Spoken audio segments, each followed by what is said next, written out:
Welcome to the Real Estate Espresso Podcast, your morning shot of what's new in the world of real estate investing. I'm your host, Victor Menashe. Today's show is about how a bad appraisal can adversely affect your business. Appraisers determine the value of your property in the eyes of a lender. They can help the lender independently justify the loan to their loan committee and ultimately to the bank regulators. This independence prevents the kind of loan manipulation that unfortunately became far too commonplace in the 1970s and 1980s. The banks have the right to choose their appraiser independently, and the borrower is not to influence the appraisal process. There is significant incentive for the borrower to get a high number for their appraised value. The higher the number, then perhaps the more the bank may be willing to lend. If the appraised value is artificially high, then the bank ends up taking on far too much risk. Appraisers use three principal methods to value a property. The methods are number 1, replacement cost, number 2, multiples of net income, and number 3, comparable sales. Generally speaking, the appraiser needs to apply their professional judgment on which of the three methods to give the greatest weight to. If the property is unique and there are no comparable sales, they may have to rely on one of the other methods. If the property has no income, then the income multiples method may not apply. If the property consists of vacant land, then construction cost won't apply, replacement cost won't apply.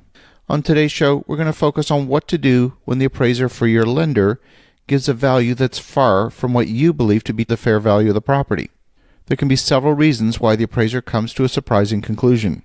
Back in 2014, the City of Philadelphia increased the height restriction for buildings in the RM1 zoning district from 35 to 38 feet. That meant it actually became possible to build a 4-story building instead of 3 stories in the same zoning. Now, we just completed a brand new 4-story building, and as you might guess, there were no other 4-story buildings against which to compare. The appraiser had nothing to go against. In 2017, many cities started accepting carriage houses as legal accessory dwelling units. These separate buildings would be treated the same as an in-law suite located, say, in the basement of a house. Here, too, there were few, if any, examples in the market, and appraisers struggled with how to value them. They had no comps.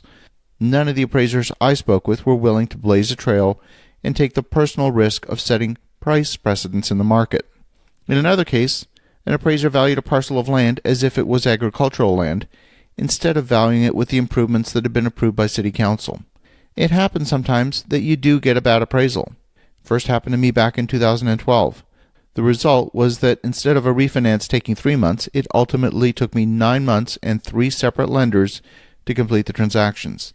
Bad appraisals were at the root of the issue in each dead-end loan application. So what can you do to prevent a bad appraisal?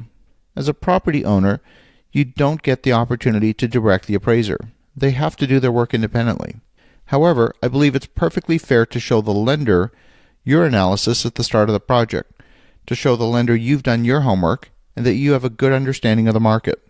Include all the relevant data in your executive summary that forms part of your loan request. Not all real estate transactions are advertised on the MLS.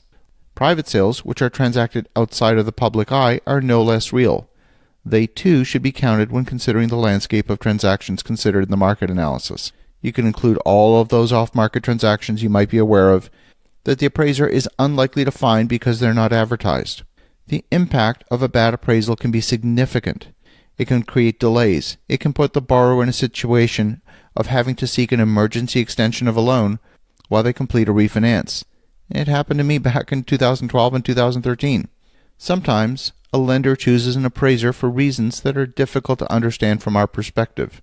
I've seen appraisers who specialize in residential underwriting valuing a property on a commercial loan. It didn't make much sense to me. But at least if your loan request document clearly spells out your analysis to the lender, it might put at least a moral obligation on the part of the appraiser to look at the comparable data that you are seeing in the market.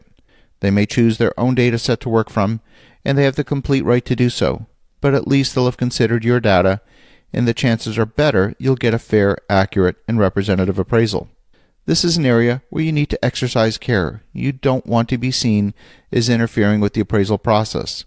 At the same time, I believe you can show the lender how you arrived at your analysis of the market and the justification for your project. As you're thinking about that, have an awesome rest of your day. Go make some great things happen. We'll talk to you again tomorrow.